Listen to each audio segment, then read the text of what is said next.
Hey everybody, my name is Dr. Kristen Donnelly, and you are very welcome to this edition of Abbey Research Reads. At Abbey Research, we deeply believe that stories and ideas are what change the world, based in relationships, not shame or statistics or screaming at someone on the internet. So we do our best to cultivate spaces to have conversations about culture and ideas and different people and all those other things. And one of the best ways that we think is great to learn empathy and cultivate it about other people is stories from around the world.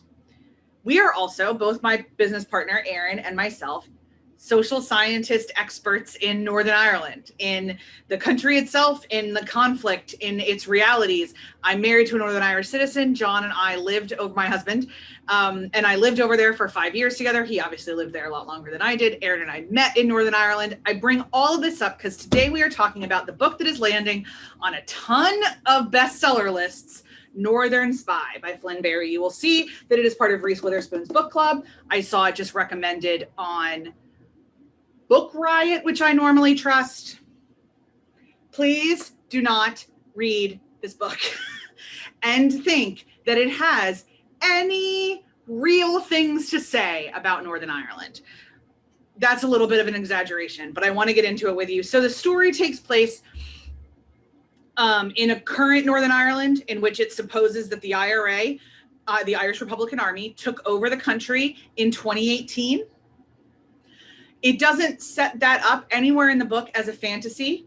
There's no prologue saying that that is not what is happening. There is no acknowledgement that that actually never happened in the history of the conflict. The provisional, the IRA, the provisional IRA, the Provos, the RA, pick a feature, like pick a name for them, were never, ever the only paramilitaries in the conflict. Not only were they not the only Republican paramilitaries, they were not the only paramilitaries. There's an entire other sides of facets to this conflict that this book does nothing to address, but presents itself frequently through prose and the attitude in which it carries itself throughout the book, as that this explains Northern Ireland. I even saw a couple reviews that are like, it's such a rich tapestry of explaining. No, it's not.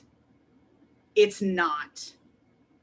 So first of all, I don't personally know anyone who grew up there and lives there, even, has lived there for a long time, a little while like I did, who would constantly refer to the Irish Republican Army as the IRA. In casual conversation, everybody I know refers to them as the RA or the Provos. And you say the IRA every once in a while, but like most of the time we make jokes about them or make oblique references. Very, very rarely do you come out and just say the IRA, which in this book, they're always referred to by the IRA. So that was weird. It's also very bizarre, the relationship between our protagonist and her sister and how they get involved. The sister's in the RA, but is turned informant for the crown. And like, there's a whole bunch of stuff. Oh, by the way, I'm going to spoil the absolute living shit out of this thing. So if you want to read it, know that. And we have a lot of testimony from people who have turned Crown's evidence, and it doesn't really ever work like it did in this book. And again, it's fiction, but I get nervous when fiction talks about Northern Ireland as though their fiction is reality. So there was a couple of like nuances with that just made me roll my eyes. But the two reasons I would beg, like guys, I'm so angry, I'm losing words. To present the conflict as only the IRA versus the British government is a incredibly didactic treatment of a conflict that has been going on since at least 1968. I'll argue that it was since essentially the Reformation. A lot of other people tie it to the year 1690, with a lot of different sides, a lot of different emotions, a lot of different priorities, a lot of different stuff. And this book, which I'm hearing people talk about, I'm so grateful it taught me about Northern Ireland, is missing a really, really big piece. And that is that there was, and still is, a massive group of loyalist paramilitaries. Now, really briefly break it down if you don't know. The IRA generally as is their wont, believe that the British are occupying Ireland and that they should be off, that Ireland should be completely free, that there should be no Northern Ireland, that Ireland should be a united nation, and that the British are occupying. The issue is that approximately 50% of the population of Northern Ireland, generally on surveys and such things, identifies as some level of British, whether it's Northern Ireland and also British, or entirely British, or, what have you, between 40 and 50%. And the paramilitaries that would represent more of that perspective, of which there are several, are called loyalist paramilitaries. They're loyal to the crown, and they want the IRA to go away. And they want it to be a British protectorate. Now, that is a massive overgeneralization, and Brexit has thrown a wrench into all of that. And this book was written after the Brexit vote, and it was published after the Brexit fallout. Brexit fully passed in January of 2020. This thing came out this summer. Just a forward telling me that this is fantasy, just a forward saying like, hey, by the way, like this isn't actually how Northern Ireland worked.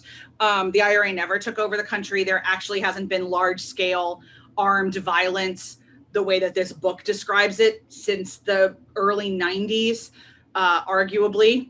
The way that it kind of makes you feel like, definitely, I went through security alerts and bomb threats all the time. I think like 2 went off when I was there. And one of them is the very famous Christmas time one where people just kept they were told that they had to evacuate the restaurant. They took their plates with them to the curb because they'd already paid for them.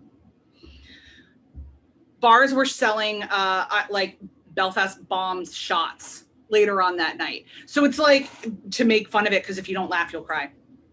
So all of it is very, to me, irresponsible and reads as though, again, I know it's fiction. Don't tell me it's not. But there are responsible ways to tell fictional stories. And one of them is by making it real clear the elements that are fiction. And afterward, a couple footnotes, some further reading. I've read lots of fictional books that are like that. Lots and lots and lots. You are dealing with real things that exist on the planet. You can't completely fictionalize them. The one that will get Dr. Aaron and my husband and other experts in Northern Ireland that we've talked to about this book, the one that we will laugh at about forever, guys, forever, is that at the end of the book, they have to go into witness protection. Very common if you turn British state secret, very common if you turn state secret anywhere, honestly. They have to go into witness protection. Now, as I'm reading this, I was like, okay, well, they're going to have to go to they're probably not even going to be able to be in a Commonwealth country, because they're finding IRA members in Canada now and bringing them, IRA informants, and the Raw is like killing people in Canada. That was a couple of years ago. I bet you they can't go to Australia, because it wouldn't surprise me if there's retribution killings there. So I don't know if I'd send them to a Commonwealth country. I'm pretty sure, and I wouldn't hide them in America. Definitely not. So I don't know, like maybe they've got to go to like Albania. I don't know. They definitely can't go anywhere. That where anybody who knows the IRA would live. Then I find out that in this book, they put them in witness protection in a suburb of Dublin.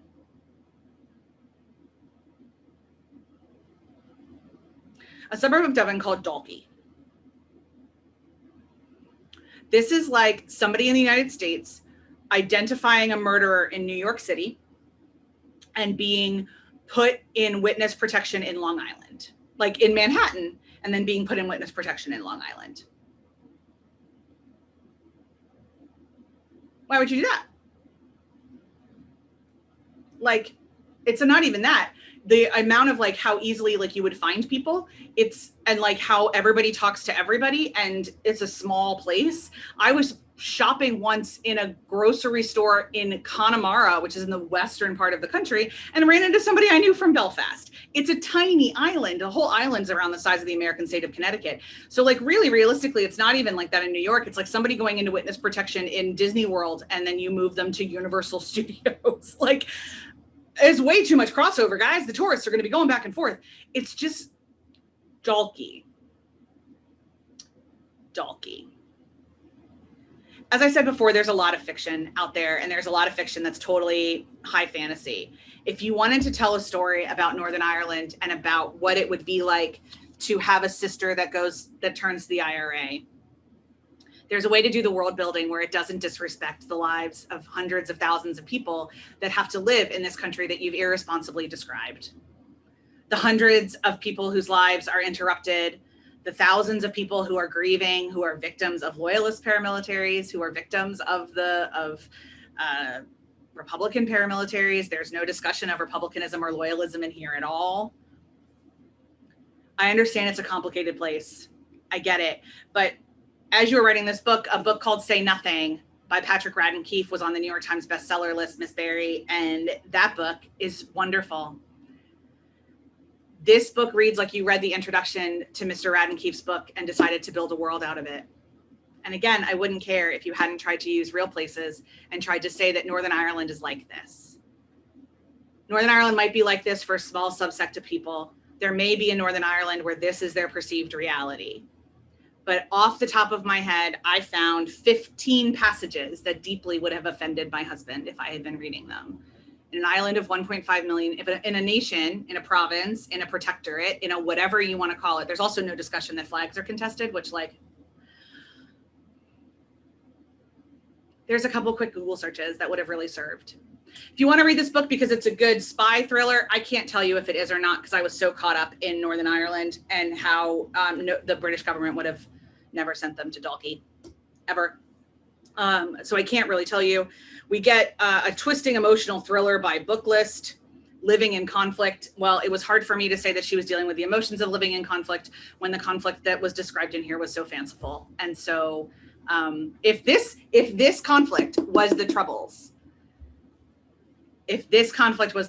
we wouldn't have had the Troubles. That's just how it works.